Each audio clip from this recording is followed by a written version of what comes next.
আমি সুস্মিতা চক্রবর্তী, আপনাকে আমার চ্যানেলে আবারও স্বাগত। আজকে মূলত তিনটে বই নিয়ে কথা বলবো।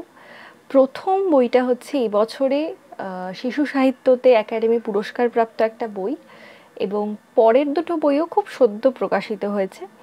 এবং আজকে যেই বইগুলো নিয়ে কথা বলবো প্রত্যেকটা বই আপনারা বইঘর.in থেকে কিনতে পারবেন, এবং ডেসক্রিপশন বক্সে আমি লিঙ্ক এবং যাবতীয় ডিটেলস দিয়ে রাখবো, আপনারা অবশ্যই চেক করে নেবেন। এবং যদি 1000 টাকার ওপরে কেনাকাটা করেন তাহলে আমার একটি নির্দিষ্ট কোড ব্যবহার করলে আপনারা আরও এক্সট্রা 5% ডিসকাউন্ট অ্যাভেল করতে পারবেন। তো চলুন দেরি না করে তাহলে প্রথমে শুরু করি। প্রথমেই যে বইটা নিয়ে কথা বলবো সেটা হচ্ছে দীপান্বিতা রায়ের মহিদাদুর অ্যান্টিডোট। আমি আমার আনন্দমেলাটা আপাতত বার করছি না, কারণ আমি এটা আমার আনন্দমেলা থেকে পড়েছি। এই উপন্যাসটি রয়েছে আনন্দমেলা 1425-এ, এবং লিখেছেন মহিদাদুর অ্যান্টিডোট লিখেছেন দীপান্বিতা রায়। এই বইটি এবছর শিশু সাহিত্যে একাডেমি পুরস্কার প্রাপ্ত হয়েছে। এবং আমি যখন বইটা পড়েছি খুবই কোইন্সিডেন্টলি পড়েছি, মানে আমার আমার আনন্দমেলা বের করলাম, তো আমার মনে হলো এই উপন্যাসটা পড়ে দেখা যাক। তো পড়লাম এবং পরবর্তীকালে জানতে পারলাম যে এবছরই পুরস্কার পেয়েছে আর কি। তো আরও ভালো লাগলো আমার, এবং মনে হলো যে এই বইটা আপনাদের সঙ্গে ভাগ করে নেওয়া উচিত, বা এই বইটা পড়ার অভিজ্ঞতা আপনাদের সঙ্গে একটু শেয়ার করে নেওয়া উচিত। মূলত মহিদাদুর অ্যান্টিডোট একটা সায়েন্স ফিকশন লেখা। দীপান্বিতা রায়ের লেখা আমি এই প্রথম পড়ছি। আমি জানি না যে উনি শুধুমাত্র সায়েন্স ফিকশনই লেখেন কিনা, কিংবা অন্য কোনো বিষয়েও লেখেন কিনা, বা অন্য কোনো জনারে লেখেন কিনা।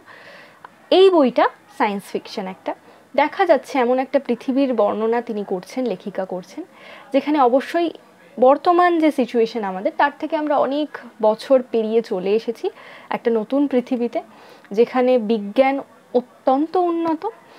সেখানে অবশ্যই কল্পবিজ্ঞান বিষয়ক যে সমস্ত লেখাতে যে বৈশিষ্ট্যগুলো থাকে, যে যানবাহনে করে একজন চলাচল করতে পারে সেটা সে নিজেই চালিয়ে চলে যেতে পারে, এবং সেটা উড়োপথে যেতে পারে আর কি। তো সেরকম বর্ণনাও রয়েছে এখানে। মূল যে বিষয়টা দেখা যাচ্ছে, নয়ন বলে একটা ছেলে যে এই উপন্যাসের কেন্দ্রীয় চরিত্র, সেও একজন বিজ্ঞানী, একটা ল্যাবে সে রিসার্চ করে, এবং তার দাদু বহু বহু বছর আগের দাদু, মানে এমন একটা পৃথিবীর বর্ণনা তিনি করছেন যেখানে মানুষ সহজে মারা যায় না। কারোর যদি কোনো অঙ্গ প্রত্যঙ্গ নষ্ট হয়ে যায়, কোনো রকম সমস্যা দেখা যায়, খুব সহজেই সেটা পরিবর্তন করে ফেলা সম্ভব, এবং যা যা সমস্যা একটা মানুষের শরীরে হয় বার্ধক্যজনিত কারণে সব কিছুই সারিয়ে ফেলা সম্ভব। এবং ওর দাদুও মানে অনেক অনেক বছর ধরে তিনি বেঁচে আছেন। সেই রকম মহিদাদু তিনি একজন বৈজ্ঞানিক ছিলেন, এবং বর্তমানে তিনি জুরান্তি বলে একটা নিলিবিলি পাহাড়ি অঞ্চলের মাথায় একটা বাড়িতে তিনি থাকেন। তার স্ত্রী রয়েছে, অর্থাৎ নয়নের দাদু এবং দিদিমা। হঠাৎ করে দেখা যায় যে নয়নের মনোবাহিতে, এটাও একটা বর্ণনা লেখিকা দিয়েছেন, মনোবাহী আসলে কি, যোগাযোগের একটা মাধ্যম। এখন যেমন টেলিফোন ইত্যাদি আছে, কিন্তু লেখিকার এই কাল্পনিক পৃথিবীতে কিন্তু টেলিফোন নেই। মনোবাহী বলে একটা ব্যাপার আছে, যেখানে ডিরেক্টলি আপনি আপনার মনের থেকে যদি কাউকে ভাবেন যে আপনি কথা বলতে চাইছেন, সোজাসুজি আপনি একটা বার্তা পাঠাতে পারবেন কোনো মাধ্যম ছাড়াই। তো এটা একটা খুব ইন্টারেস্টিং ব্যাপার ছিল। হঠাৎ করেই নয়ন দেখে যে তার মনোবাহিতে তার দাদুর একটা মেসেজ রয়েছে, এবং সেখানে দেখা যায় যে দেবনাগরীতে একটা কোডেড লেখা রয়েছে। অ্যাকচুয়ালি কোডেড নয়, এই পৃথিবীতে আসলে মানুষ দেবনাগরী বা হিন্দি ভাষা এই ধরনের কোনো জ্ঞান তাদের নেই। তার দাদু নয়নকে তার দাদু ছোটোবেলায়, খুব ছোটোবেলায় এই ভাষায় লিখতে শিখিয়েছিলেন, এবং দাদু এবং এই নাতি দুজনে নিজেদের মধ্যে এই ভাষায় কথোপকথন করতেন। তো সেই ভাষাতেই হঠাৎ করে তার কাছে মেসেজটা এসে পৌঁছয়, এবং তাকে দেখা করতে বলা হয় বিশেষ কোনো কারণে। কি এই কারণ, সেইটাই হচ্ছে জানার জন্য এই উপন্যাসটা আপনাকে পড়ে দেখতে হবে। আরও কিছু কিছু বিষয় একটু বলি যাতে আপনাদের আগ্রহটা আরও বাড়ে। দেখা যায় যে এই পৃথিবীতে মানুষ যখন জন্মায়, সদ্য জন্মাবার পর তাদের একটা ডিএনএ মডিফিকেশন করা হয়, এবং এই ডিএনএ মডিফিকেশনের দায়িত্বে থাকেন কিছু বিজ্ঞানী এবং একটা একটা গোষ্ঠী বেসিক্যালি। তো সেইখানে নয়নেরও ডিএনএ মডিফিকেশন করেছেন একজন, তার নামটা আমি এখানে বলবো না। তো তবুও দেখা যাচ্ছে এই পৃথিবীতে ডিএনএ মডিফিকেশন করার প্রধান কারণ হচ্ছে মানুষের মধ্যে যে স্বাভাবিক প্রবৃত্তি, কেউ সমুদ্র ভালোবাসে, কেউ পাহাড় ভালোবাসে, কেউ ছবি আঁকতে ভালোবাসে, গান করতে ভালোবাসে, এই ধরনের যে সত্তা, এই সত্তাগুলোকে মুছে ফেলতে চাইছে অবশ্যই এই পৃথিবীর কেন্দ্রে, বা এই পৃথিবীর যে সর্বোচ্চ ক্ষমতা সেরকম একটা গোষ্ঠী। তাই জন্য এই ডিএনএ মডিফিকেশনগুলো ছোটোর থেকেই শিশুদের মধ্যে করে দেওয়া হয়। দেখা যাচ্ছে নয়নেরও ডিএনএ মডিফিকেশন হয়েছে, তবুও তার মধ্যে ছবি আঁকার প্রবৃত্তি, গাছ লাগানোর প্রবৃত্তি, ফুল ফুটবে সেই গাছে, সমুদ্র পাহাড়ে সে ঘুরে বেড়ায় যখন সে একটু সময় পায়, এই ধরনের আচরণ তার মধ্যে কি করে জন্মাচ্ছে, যদিও তার ডিএনএ মডিফিকেশন করা আছে। তার তো আশেপাশের মানুষজনের মধ্যে এরকম কোনো ভালো লাগা নেই, কেন তাহলে এরকম হচ্ছে? এইটা একটা বিষয় এখানে, এবং এটা জানতে হলেও অবশ্যই উপন্যাসটা পড়ে দেখতে হবে।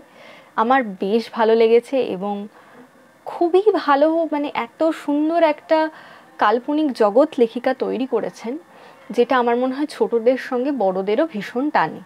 যার ফলে এবং আর একটা বিষয়, যেটা এই কনসেপ্টটা খুব অন্যরকম, আমার কাছে এটা ভীষণই অন্যরকম মনে হয়েছে। এবং যখন বইটা আমি পড়তে শুরু করি, কিছু দূর এগোনোর পরই বুঝতে পারি যে না, সত্যি এই বিষয়টা একদমই অন্যরকম একটা লেখা।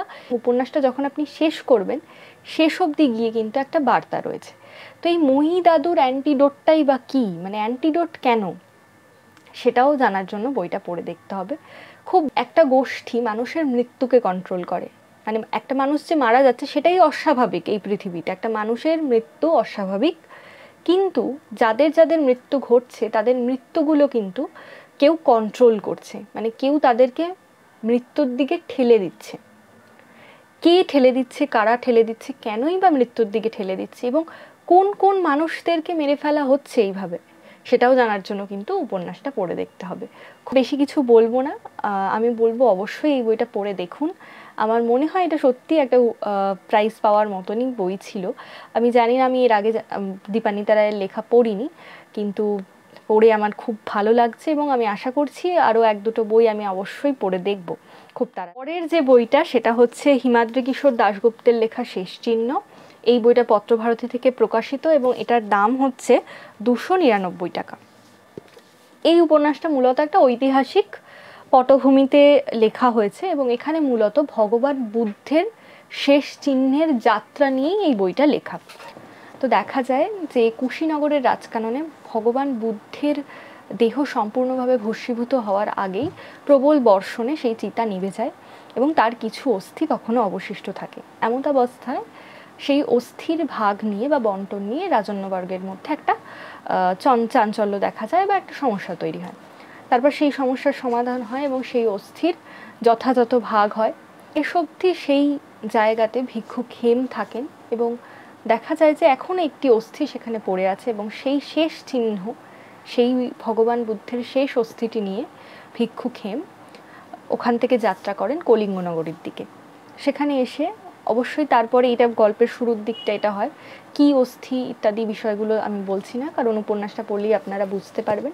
এবং সেই কলিঙ্গ নগরীতে তারপরে আমরা দেখতে পারি তারপরে দেখা যায় যে আমাদের উপন্যাস বেশ কয়েক বছর পিছিয়ে চলে যায় এবং বর্তমান যে সময়টা এখানে দেখানো হয় যে সেখানে সেই অস্থির একটি মন্দির স্থাপিত হয়েছে এবং সেখানে বৌদ্ধ ভিক্ষুরা থাকেন এবং সেই বর্তমান কলিঙ্গরাজ প্রাথমিকভাবে এখানে দেখানো হয় যে তিনি বৌদ্ধ ভক্ত নন বা তিনি কোনোদিনই এ বিষয়ে জানতেনও না যে কার মন্দির, কী অস্থি রয়েছে, সেই অস্থির মহিমাই বা কী।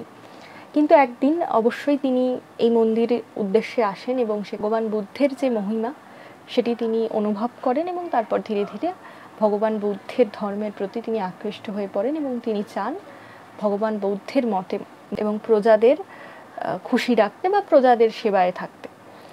এখান থেকে শুরু হয় মূলত উপন্যাস। এইখানে প্রধান যে চরিত্র, অবশ্যই এই উপন্যাসটা পড়তে গিয়ে আপনি ভগবান বুদ্ধের বৌদ্ধ ধর্মের অনেক কিছু পাবেন। বৌদ্ধ ধর্মের যে কথা, তার মূল কথাগুলো যেগুলো বলে গেছেন সেগুলো এখানে অনেক কিছু রয়েছে। তার আদর্শ আপনারা অনেকটা জানতে পারবেন, বৌদ্ধ ধর্মের আদর্শ সম্পর্কে আপনারা অবগত হবেন এবং গল্পর আমি যে জায়গাটা বললাম যে তিনি জানলেন এবং তিনি বৌদ্ধ ধর্মে আকৃষ্ট হলেন, ব্যাপারটা হয়ে যায় এবং দেখা যায় যে বৌদ্ধ ধর্ম সবাই তো গ্রহণ করেনি সে সময়, যে সময়কাল এখানে দেখানো হচ্ছে, এবং সনাতন ধর্মাবলম্বী মানুষই বেশি। সেই রকমই একজন সনাতন ধর্মাবলম্বী উপস্থাপক, যিনি জৈন ধর্মের উপস্থাপক সম্মুখনাথ, তিনি দেখা যায় যে মহারাজের বিরোধিতা করেন। এই সম্মুখনাথ পুরো উপন্যাস জুড়েই একজন বিরোধী পক্ষ হিসেবেই রয়েছেন এবং শেষ অবধি গিয়ে তার চিন্তার কি কোনো পরিবর্তন হয় কিনা সেটা আপনি অবশ্যই উপন্যাস পড়ে বুঝতে পারবেন। মূলত এই ভগবান বুদ্ধের যে শেষ অস্থি, তাকে বাঁচিয়ে রাখা, তার মহিমাকে বাঁচিয়ে রাখা, সেই বিষয়টা নিয়েই হচ্ছে এই উপন্যাস লেখা। এটা একটা ঐতিহাসিক উপন্যাস হলেও আমি বলবো যে এটা ইতিহাসের মোড়কে একটা রোমাঞ্চকর অভিজ্ঞতার একটা উপন্যাস। আপনারা যখন পড়বেন বুঝতে পারবেন এবং পড়তে অবশ্যই ভালো লাগবে। আরও 2-3টি অত্যন্ত গুরুত্বপূর্ণ চরিত্র রয়েছে, তা হচ্ছে কলিঙ্গ রাজের কন্যা, বর্তমান যে কলিঙ্গ রাজ তার কন্যা হেমমালা, এবং আরও একজন রাজকুমার, দন্তকুমার, খুব গুরুত্বপূর্ণ চরিত্র। বইটা অনেকটা পড়া হয়ে গেলে বুঝতে পারবেন। প্রেক্ষাপট বলে দিলে আমাকে অনেকটাই বলে দিতে হবে, তাই জন্য আমি বলছি না। শেষ অবধি এমন একটা অবস্থায় এই উপন্যাস পৌঁছয় যেখানে ভগবানের অস্থি বাঁচিয়ে রাখা বা তাকে টিকিয়ে রাখা সম্ভব হয় না। সেই অস্থি যাতে বেঁচে থাকে তার জন্য দুজন দূরদেশে পাড়ি দেয় সেই অস্থি বাঁচানোর জন্য। খুব চমৎকার। এবং শেষ অবধি কী হয় আমি বলছি না, অবশ্যই পড়লে বুঝতে পারবেন। সবচেয়ে ভালো যেটা আমার লেগেছে এই বইয়ের লেখনী শৈলী, হিমাদ্রি কিশোর দাশগুপ্তের এত ঝরঝরে, এত নির্মেধ লেখা। এটা একটা ঐতিহাসিক উপন্যাস, প্রেক্ষাপট ঐতিহাসিক, সমস্ত চরিত্ররা ওই ইতিহাস থেকে রয়েছে। আপনারা নাম পড়লে হয়তো চিনতে পারবেন, আমি বিস্তারিত বলছি না। যেমন চেদি রাজ্য রয়েছে, কলিঙ্গরাজ রয়েছে, আরও অন্যান্য বিষয়গুলোও রয়েছে। তো প্রত্যেকটা চরিত্র ঐতিহাসিকই বলা যায়, সেখানকারই নাম। কিন্তু উপন্যাসটার মধ্যে একটা অদ্ভুত রোমাঞ্চ আছে। প্রত্যেকটা পাতায়, প্রত্যেকটা ঘটনায় একটা রোমাঞ্চ কাজ করছে এবং পাঠক পড়তে থাকেন, উপন্যাসটা শেষ হয়ে যায়। খুব ভালো গতি, কোনোভাবেই তথ্যের কোনো ভার এখানে পাবেন না, এবং পড়তে পড়তে মনেও হবে না যে খুব কষ্ট হচ্ছে পড়তে বা বুঝতে পারছি না, রিলেট করতে পারছি না, এরকম কিচ্ছু হবে না। আমি নিজে ঐতিহাসিক উপন্যাস একটু কম পড়ি, এটা অন্যতম কারণ যে হয়তো তথ্য অনেক বেশি হয়ে যাবে, এরকম ভাবি আমি মাঝে মধ্যে, যে আমি অতটা তথ্য নিতে পারবো না ঐতিহাসিক। কিন্তু এইটা পড়তে গিয়ে আমার একদমই মনে হয়নি। সত্যিই ভালো একটা লেখা এবং এটা আপনাদের পড়া উচিত। আমার মনে হয় খুব ভালো একটা অভিজ্ঞতার মধ্যে দিয়ে যাবেন যখন এটা পড়বেন। মূলত যখন ভগবান বৌদ্ধের আপনি আদর্শ কথা ওই কলিঙ্গরাজের মধ্যে দিয়ে দেখতে পারবেন, দন্তকুমারের মধ্যে দিয়ে দেখতে পারবেন, খুব ভালো লাগবে। এবং 1-2 পাতাতে প্রায় ওনার বাণীগুলো রয়েছে, আমি বলছি না জায়গাটা, রয়েছে প্রায় মানে 2 পাতা জুড়ে বোধহয় প্রায় পুরোটাই রয়েছে একটা প্রসঙ্গে, অবশ্যই একটা ঘটনার প্রসঙ্গে। আশা করছি ভালো লাগবে বইটা। এবং এটা পত্রভারতীর বই, খুব সদ্য প্রকাশিত একটা বই। যারা ইতিমধ্যে পড়ে ফেলেছেন তারা অবশ্যই কমেন্টে জানাতে পারেন যে আপনাদের কেমন লেগেছে হিমাদ্রি কিশোর দাশগুপ্তের শেষ চিহ্ন। আমি ওনার আরও বই পড়েছি, হিমাদ্রিবাবুর যে সব লেখাই পড়ে ফেলেছি তা নয়, অবশ্যই কিছু লেখা পড়েছি। এটা পড়ে অবশ্যই মনে হয়েছে যে আরও আমার ওনার লেখা পড়া উচিত। ভিডিওর শেষ বই যেটা আমি সাজেস্ট করব সেটা হচ্ছে বই পড়া বই পাড়া, অরুণ সেনের লেখা, এবং এটা হচ্ছে প্রতিক্ষণ থেকে প্রকাশিত, খুব সদ্যই প্রকাশিত হয়েছে। এটার দাম হচ্ছে 200 টাকা। এটাও আপনি অনলাইনে চাইলে অবশ্যই বইঘর থেকে কিনতে পারবেন, ডেসক্রিপশন লিঙ্ক এবং যাবতীয় ডিটেলস দেওয়া থাকবে। তা এই বইটা কী নিয়ে আসলে লেখা সেটা একটু বলতে হবে। এটা একটা নন ফিকশন বই, ঠিক আছে? খুব মিনিমালিস্টিক একটা প্রচ্ছদ, এবং প্রতিক্ষণ খুব যত্ন নিয়ে বই প্রকাশ করে, এটা দেখেই বোঝা যায়, এবং বইটা খুললেও বোঝা যায়। মানে এখানটা খুব সুন্দরভাবে লেখা রয়েছে এবং তারপরেই শুরু হয়ে যায় বই, এবং এখানে অবশ্যই সুন্দর অলঙ্করণ রয়েছে। পুরো বই জুড়েই অজস্র অলঙ্করণ রয়েছে এবং অলঙ্করণ করেছেন পূর্ণেন্দু পত্রী, যুধাজিৎ সেনগুপ্ত এবং সুব্রত চৌধুরী। পুরো উপন্যাস জুড়েই অলঙ্করণ রয়েছে এবং এই প্রচ্ছদে ব্যবহৃত অলঙ্করণটা করেছেন পূর্ণেন্দু পত্রী। এই বইটা নিয়ে বিশেষ আমি কোনো ডিটেলসে যাব না, শুধু 2-1 লাইন আমি পড়বো এবং এর কন্টেন্ট সম্পর্কে আপনাদের একটু বলবো। তা এখানে যেটা রয়েছে খুব চমৎকার, একদিকে ছবি এবং একদিকে সূচিপত্রটা রয়েছে।